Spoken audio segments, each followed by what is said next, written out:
Hello and welcome to Ula Tea Leaf Readings. My name is Lenor and tonight I'm going to be reading your tea leaves. This is a horoscope for Cancer. If Cancer is your solar, lunar, ascendant/rising sign, then this is a message for you. All right, let's get started. And so this is a bonus reading for Cancer. And our card tonight is the Queen of Discs. The card we have is from the Del Toro Tarot deck.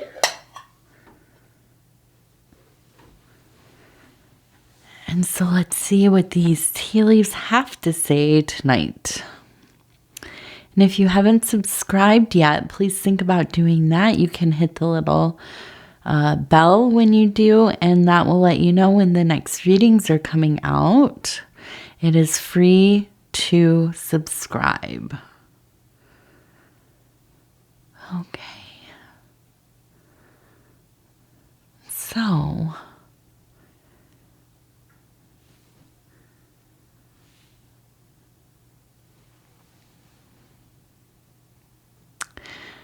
now I'm looking at this and immediately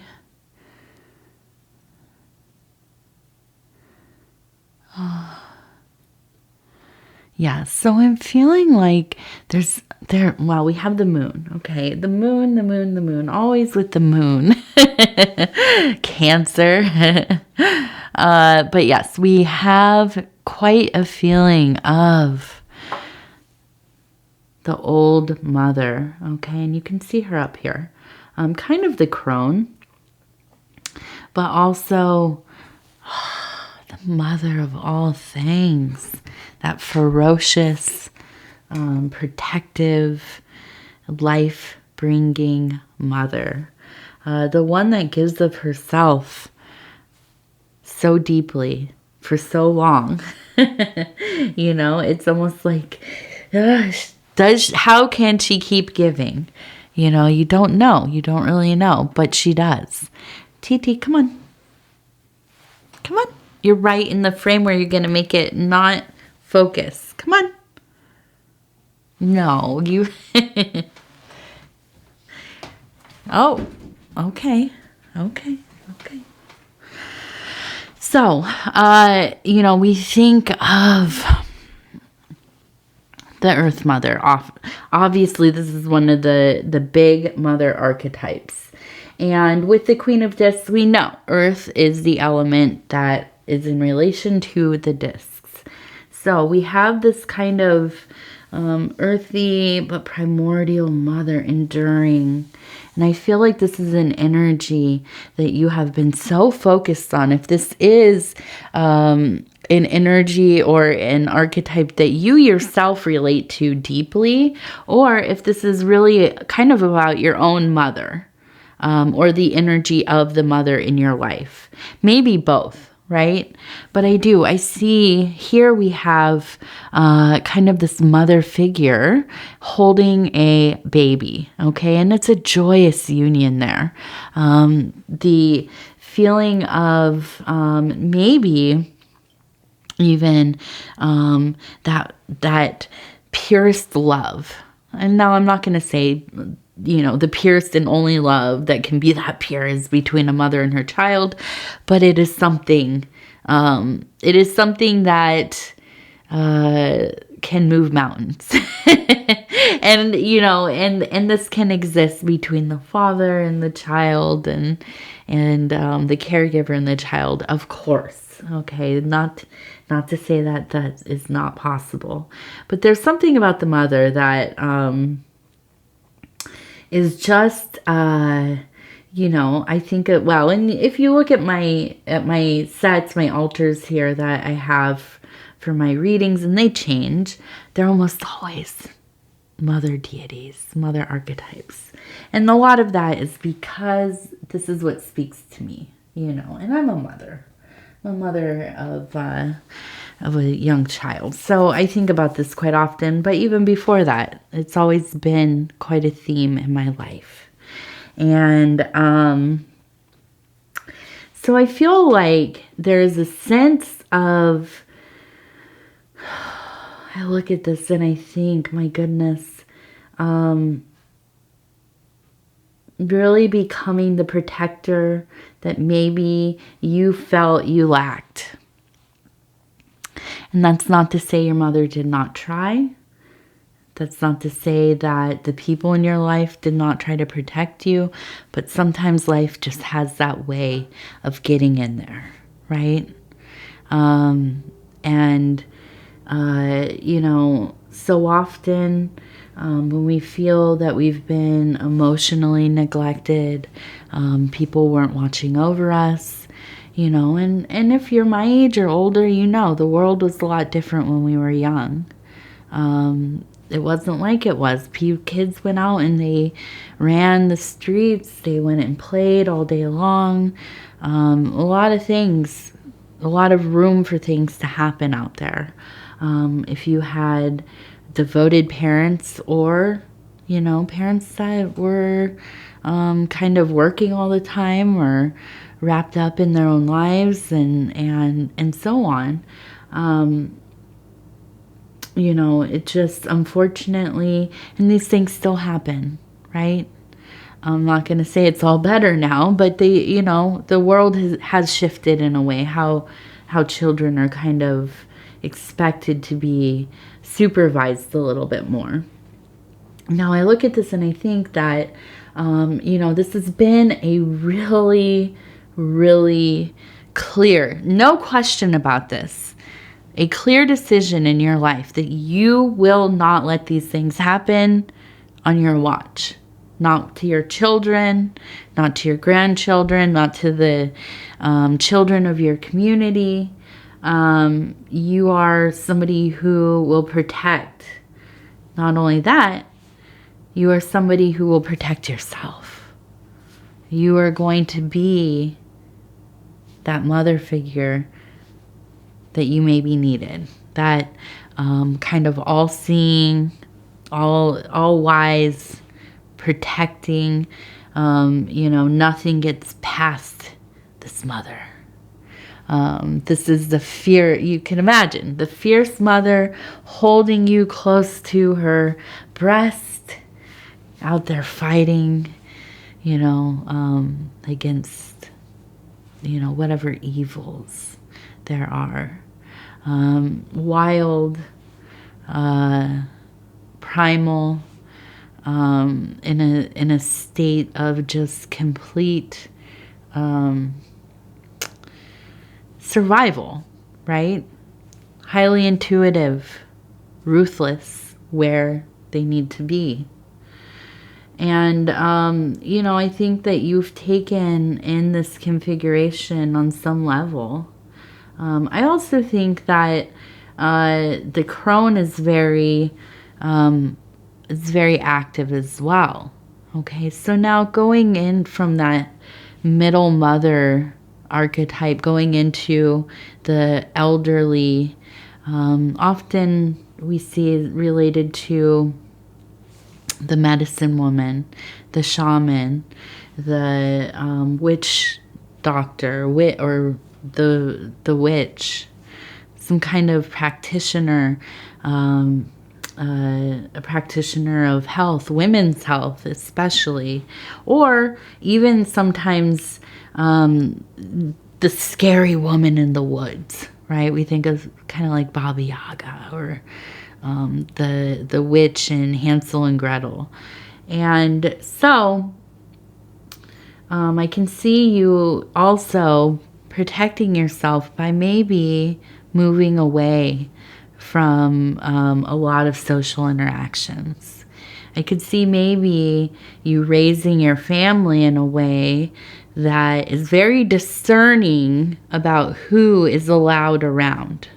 Maybe even, and this doesn't have to be exact, but maybe something like homeschooling or living in a rural area so that you have, more space, a little more freedom, and also just a smaller community of interactions.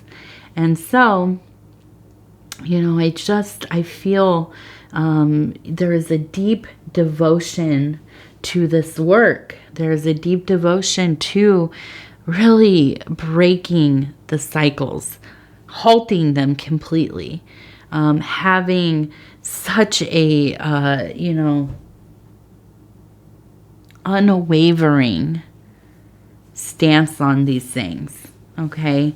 And, it's such a departure from maybe how it was for at least a few generations. And, this is rough. I think this is rough. And I think that you've also, in some ways, taken some guff about, the way that you maybe experience the world, the way that you decide to exist, the way that you wanted to, raise your family, be with yourself. I also think you don't really care that much about that. I don't think it's like, okay, well, this is how I'm going to live. And that is what it is, And, ultimately I feel like there's such a bravery in all of this. I also think that it's so selfless in a lot of ways. And here we have kind of this, I imagine this, it is the Queen of Discs. And now upright though, okay, and this is moving, but you can see this large robe, cape, the head. We have a little crown here, and followed by, it looks like some animals and maybe another person here. And we have another person here and a bird. And I just imagine, almost I can see something like the Winter Queen, something, some earthy, but also kind of cold, cold on the exterior. But once you open up, and if you could imagine the robe, not unlike a tent of some kind, as you open it up and there is this warm temple, a dwelling, the furnace of love, of life, of, those secret things that dwell deep in the earth. Okay. And, the exterior not unlike the crab, right? Quite a shell, kind of hard, a little bit uninviting. But once you get close and you have, earned trust, not through words, not through vanity, but through actions and conviction and, I guess virtue as well. And once you have, earned that trust, unlocked those doors, those gates, that opening, and you get in there, you do, and you dwell in this most holy place with this Cancer Queen, this, this mother of all. That is, there's nothing else. There's nothing else. And so I see the universe in your eyes, and so there are so many stars, and there are so many stars, and my God, there are so many stars, right? It's full of stars. And so, so knowing and trusting of self as well, okay? The intuition off the charts. And, I think where you have felt failed, you have really put your intention into creating a most sturdy resolve, And I think that you're a person, you do what you say, and you do what you say. You say what you mean what you say. You don't like the mystery of, maybe the mystery of the mysteries, right? That's fun. That's terrifying. But there doesn't need to be mystery with people. Okay, you want to know what it is, and pretty plainly.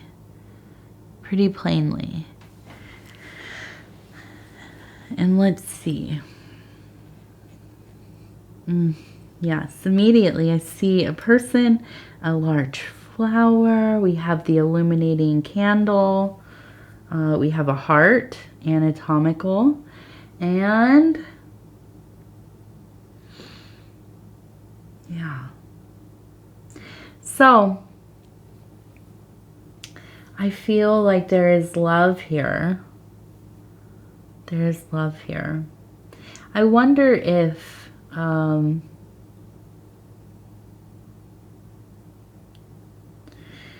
you know, I almost wonder if in some ways, and you know, maybe it may be on, I feel like you have like a very unconventional, traditional kind of family makeup that you have created, your own chosen family, your own creation of a family. And I say this because I think in a lot of ways there are really traditional, or what we would think of as traditional kinds of, you know, just interactions. The love is there, the devotion is there, the loyalty is there, the shared and common goals are there, okay? But I think, you know, you're a Cancer person, quite unconventional in most things that you do, right? And so you live your life in this great and burning heart. Again, it's kind of hidden away in that beautiful ever tint. But, you know, through this, there is such an illumination. You are a light. You are a light. But you keep this light for those who have eyes to see it. You don't give yourself away freely. You don't give away your own, you know, secrets and mysteries freely. But at the same time, there are a lot of contradictions here. It's not that you're very exclusive either. You're an inclusive person. But it's something, you know, and it's some unspoken thing that gets you in the door there. And it's something that is fundamental, you know, some kind of deep virtue. But it's something that feels very unconventional in this modern world. And I also see the person with the flower and great blooming happiness here in this next cycle. Feeling quite confident, things coming together, a lot of heart. And in that family unit, whatever that looks like. Hey, if that's with your plants, if that's with your cats and your ferret and your hamster or whatever, if that's with, you know, your human children or grandchildren, your beloved, your you know, monogamous or polyamorous or open or whatever it is, single relationship, maybe you're non-romantic, I forget, aromantic or amorous, I forget what it's called, but whatever that looks like, it works for you. And you know, it may look different to other people, but when you get into the meat of the thing, much more traditional than you can imagine. And it really is. And when I say traditional, I just mean there's actual love there. There's actual loyalty there. There's actual, you know, partnership and working together for common, you know, common goals. And it's beautiful. It's so beautiful. Okay, so we have the Cincy Child affirmation cards, and I'm going to go ahead and flip through. We're going to stop where it feels right, flip it over, we'll read it together, and it says, I am honored by the people in my life. And there we go. That's it. And I like that because it reminds, it's like that womb, you know, that tent. Maybe because we're talking about the Del Toro, or using the Del Toro tarot deck. I'm like envisioning this, if you've seen any of his movies, and I'm thinking of like the Troll Market and Hellboy. And it's just kind of this huge universe in this little place, you know, just hidden in the crevice of somewhere. And you know, that's kind of, it just, you know, against a tundra, a bleak, cold, icy place you open up, it's so warm. There's a warm fire and, you know, so many beautiful things, bloody and earthy and primal and musk and and soil and, you know, whatever. I'm in my head now. So anyways, I want to say thank you so much for spending this time with me. Here's TT. Oh, no showing your buns. I want to thank you for spending this time with me. It is always such an honor to be able to bring these messages to you. If you would be so kind as to like the video, it really does help the channel so much. And if you haven't subscribed yet, please think about doing that. You can hit the little bell. It'll let you know when the next videos are coming out. And if you want to, it's free to subscribe. I just want to mention that so you don't, if you don't know, it is. It's totally free. And if you want to leave a comment, please do. I read them all. They are one of the things that keep me wanting to do the readings. I love reading about your lives. I love reading about how the readings resonate with you. You know, the things that you're thinking about, the things you're seeing in the leaves yourself, and so on and so on and so on. I really love that connection. So yes, definitely go ahead and do that, you know. And so I want to say I love you. I love you. And yeah, I hope that you're doing well. And I can't wait to talk to you again in a few days with our next reading. And TT says, good night. We're going to bed. All right.